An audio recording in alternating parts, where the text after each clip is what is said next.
Hello, buddy. So today I wanted to do a slight bit of a different video. Normally I cover things that are in the present, stuff like the Q&A from yesterday, or covering transfer that might come in. But I wanted to have a look at my favourite Wycombe Wanderers 11. Now, I do want to make some things clear. First of all, I am quite a young fan. I am 22, but also I've been interested in Wycombe since about the age of 15. I started watching properly around the age of 18. So a lot of the players I pick as my favourites will most certainly not be the players you may pick as your favourites. We're all products of when we started to watch Wycombe Wanderers, and it's really important to remember that. I'm going to include players you may not. I'm going to exclude players you probably would pick because those are players perhaps I've watched and I've remembered, rather than players that you watched when you were younger and you remember. So I think in goals, I am going to go with Max Striek. So we've only had, I'd say, three major goalkeepers since I came and then started watching Wycombe Wanderers: Ryan Alsop, David Stockdale, and now Max Striek. And I think Max is the best of all of them, and I think he's the best of both worlds. David Stockdale was a fantastic distribution player. He could make absolutely amazing kicks and throws, but I always felt a little bit unsafe on the shot stopping side. The goals at both Sunderland at home and Sunderland in the playoff final can attest to that. And then you had Ryan Alsop, who, looking at the backs, they never felt fully comfortable with him in a way. I think he was quite good at shot stopping, but he was always liable to a howler.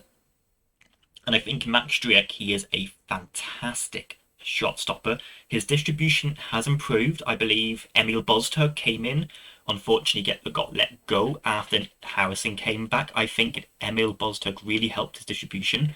He seems a lot better on throwing. I think his kicking still has time to work on, but he's still fairly young. He's 26. He's not like David Stockdale, who was 38. So there's still time to work in that.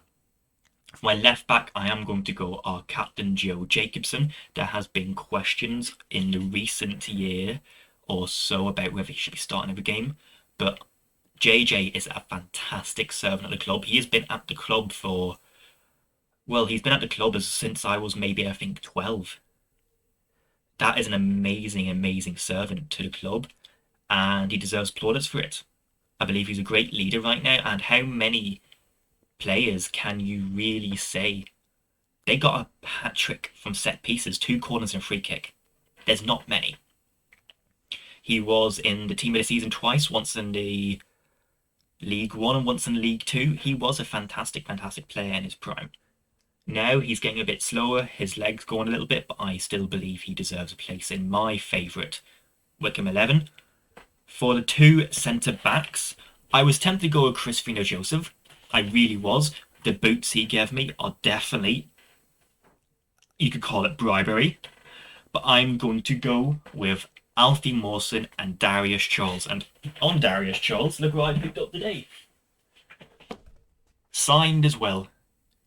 That is sick. Like, there we go. You can see it now. That is amazing, I think. But Alfie Mawson is the Rolls Royce centre back that I don't think we've ever really had. Definitely not what I've been watching.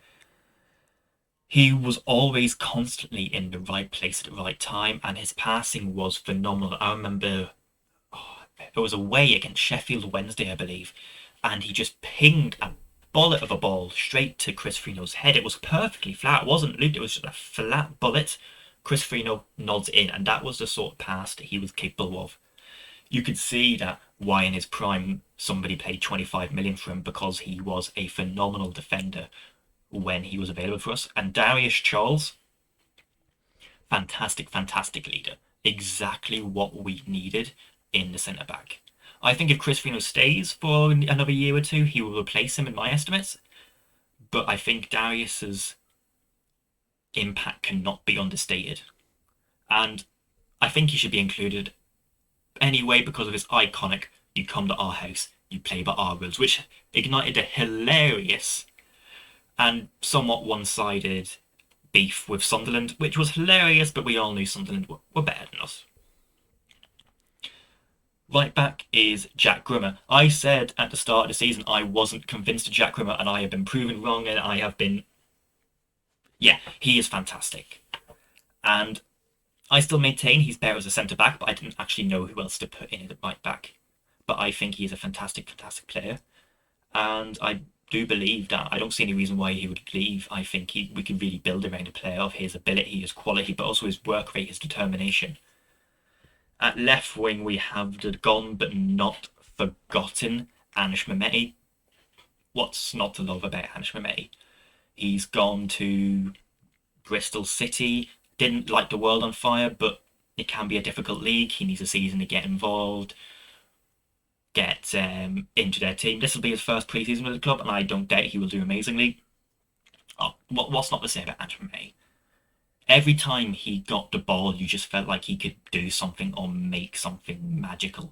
But not only was he fantastic at touch, passing, but he was strong. He could do the hard work. You could see him tracking back, putting in the effort.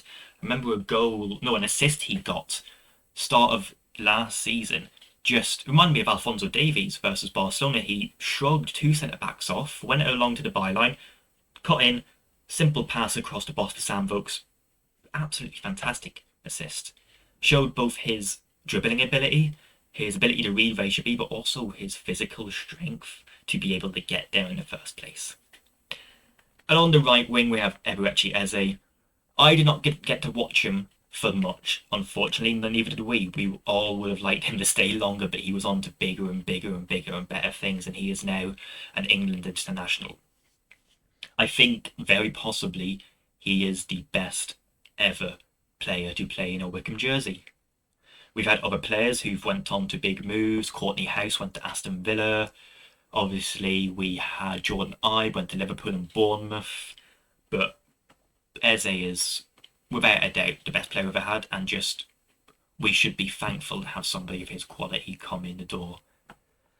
My two centre mids, so it's a 4-4-2, a bit more of an attacking 4-4-2. In the midfield, we have Matt Bloomfield and Josh Scarron. Matt Bloomfield, for me, typified what it meant to be Wycombe Wanderers. He was a leader. He kept on going years past many other players would have dared. He battled through concussions and really bad concussions. I remember reading an article after he retired saying, I forgot some of the words, and that is terrifying, but he kept fighting. He became a coach out of that, went on to Colchester, and now he's back. That typifies Wycombe for me, that community feeling. We support each other. And you could really tell how much of a leader he was. I think we missed him when he went to Colchester. And now he's back. I'm really happy he's back. He never stopped fighting. He never stopped working. And that's brilliant. And Josh Gowan, the prodigal son has returned. He's just phenomenal. I said this in a tweet a couple of months ago. I think it might have been at Portsmouth or Accrington, and I just said, look, you don't actually realise how good Josh Gowan is until you're there on the pitch. Watching him, just the distances that he covers is absolutely phenomenal. He makes it look effortless, even though it is a lot of effort. I could not get anywhere near close to that. I've been playing sports since I was like 5. I do not have the lungs, I do not have the work rate. He makes it look effortless. To have somebody like him still in our centre midfield, centre defensive mid, phenomenal. If we get players around him, the sky's the limit with Josh Gowan. I think Jose Mourinho once said, give me 11 Azpilicuetas and I'd win the Champions League. I think if you give Matt Bloomfield 11 Josh Gowans, we would win League One easily. Then my two strikers, Adebar Akinfenwa. Come on, look, he was the meme when I grew up. You watched KSI and Akinfenwa, but as a human being and as a footballer, he is probably one of my biggest role models, if I'm being honest with you. I remember his interview after winning the League One playoff final. He was talking about, I believe it was racism that he had encountered a couple of weeks before, and he just goes, look, the only opinion that matters is the opinion you have about yourself. A week ago, a year ago, somebody gave their opinion about me, but that's their opinion. My opinion is the one and that was something that I really took to my heart, and something that I think we should all take to heart because it's a fantastic message. He was a larger-than-life character that was an excellent servant. He played a lot of games for us. He's one that I also think brought fans into Wycombe. I remember I went to Accrington and I got talking to these lads in a pub. They were from Glasgow, and I goes, I'm from Ireland, so I went, oh, how come you're into Wycombe? You know, did I have a dad family? And he goes, oh no, whenever I was younger, I used to really like Accrington Fenway, so I started playing with him FIFA. That's the sort of draw a player like that has. So he was a fantastic man. He still is a fantastic man, and I hope that he graces us and comes back to Adams Park, not in even any official capacity, but just comes back and shows us some love so we can show him some love as he deserves. And the other striker, Sam Vokes. I was thinking about putting Paul Hay in there, but he's a little bit before my time. I understand he was excellent. I know I did a Twitter one of this and I put in Jakubiak. That was absolutely that was a bit of crack. Sam Vokes, I think, was the moment we went from Little Wycombe to Wycombe. Because before then we were Little Wycombe fighting against all the odds, battling against everything and anything. Nobody expected anything from us. I think when Sam Vokes came in, people went and goes, okay, this is a club now. Not saying we weren't beforehand, but I think that's the moment we went from Little Wycombe, the guys with a chip in their shoulder almost, fighting against the world, to a League One, a top League One club. We weren't battling for first, second place every year, but people could expect us to be around the playoffs, and we would be. He's a fantastic, fantastic mentor, a fantastic leader, I think. And some of the goals he scored, I think he carried us to the playoff final against Sunderland. And if he's fit this season, I think he can do absolute wonders. He isn't just a target man, I think he can do exceptional with a ball at his feet too.